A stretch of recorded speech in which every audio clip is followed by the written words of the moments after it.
on to the cause.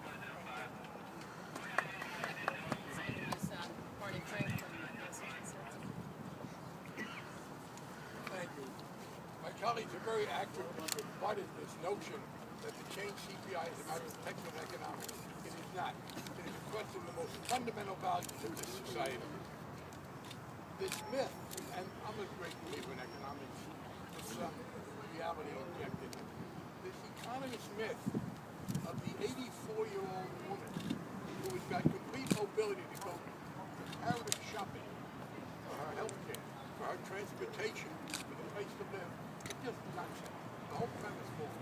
And then there is, of course, the point that's made by Peter and others, that health care is an increasing part of your cost. And in fact, among those things that are dropping in price in our society are those things in the electronic and other areas which we older people use right now.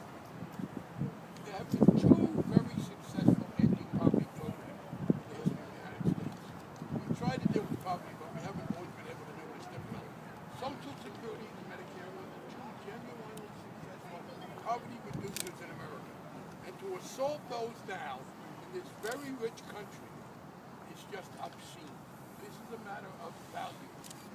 The question is, do you go to low-income people, people living on $1,500, $1,600 a month, and say, you know what, you're living too large. We're going to have to give you less so that this rest of the society can go forward. There is no reason for it. There have been other ways that you can deal with Social Security. I'll throw in one other one. I get Social Security for up to 70. I'm taxed on it. I'm not taxed enough.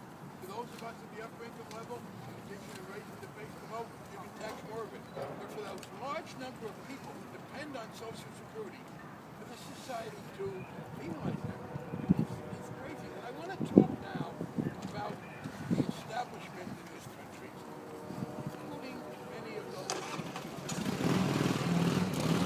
we're pretty stacked. Said if we want to tax the rich, we have to show a bona fide by putting the poor as the price of taxing the rich. Shame on that. We hear lip service paid to the need to reduce inequality. We don't do enough to do that.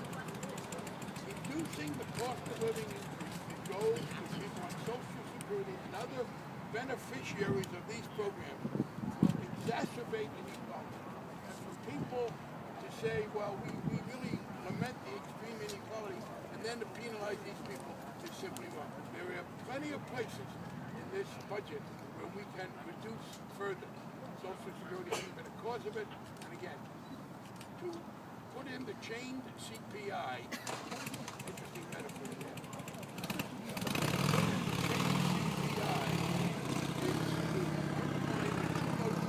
Successful poverty programs in American history, and to reverse any trend that we might get towards reducing inequality.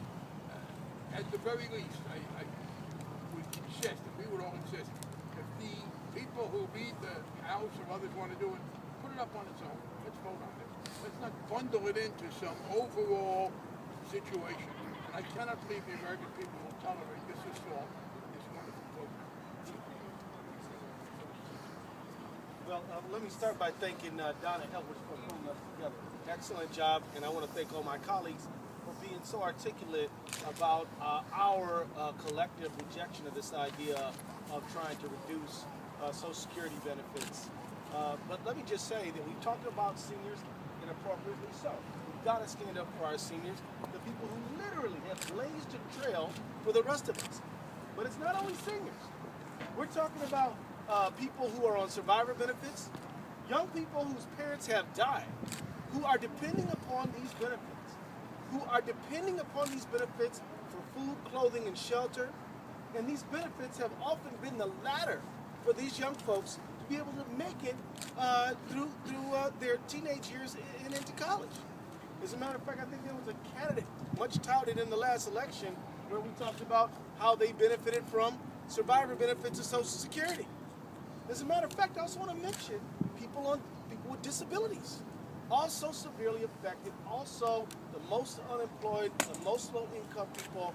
And so this is a thing that seniors, but also people with disabilities, also people who are on survivor benefits and veterans, we all have to stand together and say that we will stand here, we will reverse this trend of inequality, and it's going to start right here. And the change CPI is, no doubt about it, a benefit cut. Thank you all very much. Thank you. And this time we'll hear from our colleague from Rhode Island. I'm pleased to be here with all of my colleagues to add my voice to this. I come from a state of Rhode Island where so many seniors rely on Social Security for their basic needs. I hear from them all the time how difficult it is to have their basic needs met. They're living on Social Security. They come to the end of the month, they have to make choices about medication, groceries. The idea of cutting benefits to those seniors as part of this deal is something which is not only irresponsible, but it's immoral. And I stand strongly against it. We ought to really be thinking about how we reshape Social Security so we not only strengthen it for all future generations, but that we increase benefits to retirees so they can actually live on the benefits they receive. It used to be part of a three-legged stool, pensions or savings and Social Security. That's not the case for many, many seniors now, more and more. And so we need to be thinking in a constructive, innovative way, how do we strengthen Social Security? Be sure that the cost of living adjustments reflect the actual cost that our seniors are incurring. This is not the answer. There are lots of other ways to be doing this, and I'm happy to be here with my colleagues to express my strong opposition. Thank you. And before we have a chance to take a couple of questions, we've been joined. It would be one thing if there were just members of Congress standing here, but we stand here for our constituents and for seniors, people with disabilities, children all across this country. But we could not do that without the strong leadership of the advocacy groups representing hundreds of organizations and thousands of people across the country. Dan Adcock from the Committee to Preserve Social Security.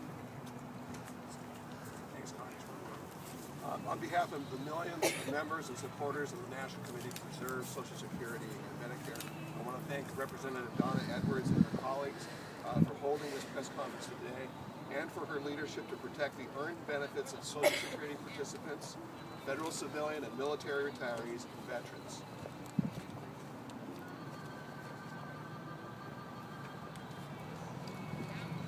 I also want to thank our coalition partners for co-sponsoring this event, including the AFL-CIO, the Alliance for Retired Americans, Latinos for Secured Retirement, the National Organization of Women, the ProgressiveCaucus.org, the National Women's Law Center, Progressive Change Campaign Committee, Social Security Works, and Strengthen Social Security Coalition.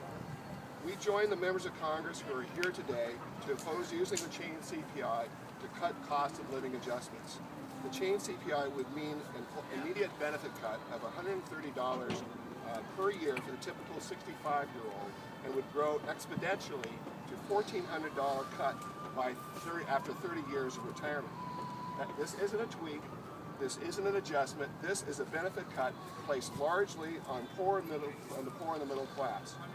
In fact, cutting COLAs would be especially harmful to women, including those of color, who live longer but have less wealth than men.